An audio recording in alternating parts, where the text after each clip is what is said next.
Hi ಎಲ್ಲರಿಗೂ ನಮಸ್ಕಾರ. ಇವತ್ತೊಂದು ಸಿಂಪಲ್ ಆ್ಯಂಡ್ ಈಸಿ ಮತ್ತು ಟೇಸ್ಟಿ ಆದಂತಹ ಸ್ಟಾರ್ಟರ್ ಚಿಕನ್ ಪೆಪ್ಪರ್ ಫ್ರೈನ ಯಾವ ರೀತಿ ಮಾಡೋದು ಅಂತ ಹೇಳಿ ತಿಳಿಸ್ಕೊಡ್ತಿದ್ದೀನಿ. ಮೊದಲಿಗೆ ಒಂದು ಪ್ಯಾನ್ಗೆ 2 ಚಮಚದಷ್ಟು ಧನಿಯಾ ಬೀಜ, 1 ಚಮಚದಷ್ಟು ಸೊಂಪು, 1 ಚಮಚ ಕಾಳು ಮೆಣಸು, 1 ಚಮಚ ಜೀರಿಗೆ ಮತ್ತು 4 ಒಣಮೆಣಸಿನಕಾಯಿನ ಹಾಕ್ಕೊಂಡು ಒಂದು 5 ನಿಮಿಷ ಚೆನ್ನಾಗಿ ಫ್ರೈ ಮಾಡಿಕೊಂಡು ಅದನ್ನು ಪುಡಿ ಮಾಡಿ ತೆಗೆದಿಟ್ಕೊಬೇಕು.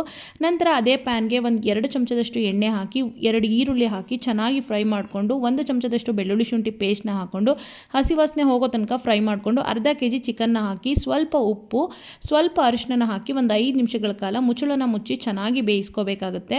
ಈ ರೀತಿ ಚಿಕನ್ ಎಲ್ಲ ಚೆನ್ನಾಗಿ ಬೆಂದ ನಂತರ ಪುಡಿ ಮಾಡಿ ತೆಗೆದಿಟ್ಕೊಂಡಿರುವಂತಹ ಪೌಡರ್ನ ಹಾಕಿ ಒಂದು ಕಾಲು ಗ್ಲಾಸಷ್ಟು ನೀರು, ರುಚಿಗೆ ತಕ್ಕಷ್ಟು ಉಪ್ಪನ್ನ ಹಾಕಿ ಸ್ವಲ್ಪ ಕೊತ್ತಂಬರಿ ಸೊಪ್ಪನ್ನ ಹಾಕಿ ಒಂದು 10 ನಿಮಿಷಗಳ ಕಾಲ ಚೆನ್ನಾಗಿ ಮುಚ್ಚಿ ಬೇಯಿಸ್ಕೊಬೇಕು. ಇದನ್ನು ಸಂಪೂರ್ಣವಾಗಿ ನೀವು ಡ್ರೈ ಕೂಡ ಮಾಡ್ಕೊಬೋದು ಅಥವಾ ಸ್ವಲ್ಪ ನೀವು ಗ್ರೇವಿ ಕನ್ಸಿಸ್ಟೆನ್ಸಿ ಥರ ಬೇಕು ಅಂದರೂ ಕೂಡ ಮಾಡ್ಕೊಬೋದು. ಇದು ತುಂಬಾ ಟೇಸ್ಟಿಯಾಗಿರುತ್ತೆ.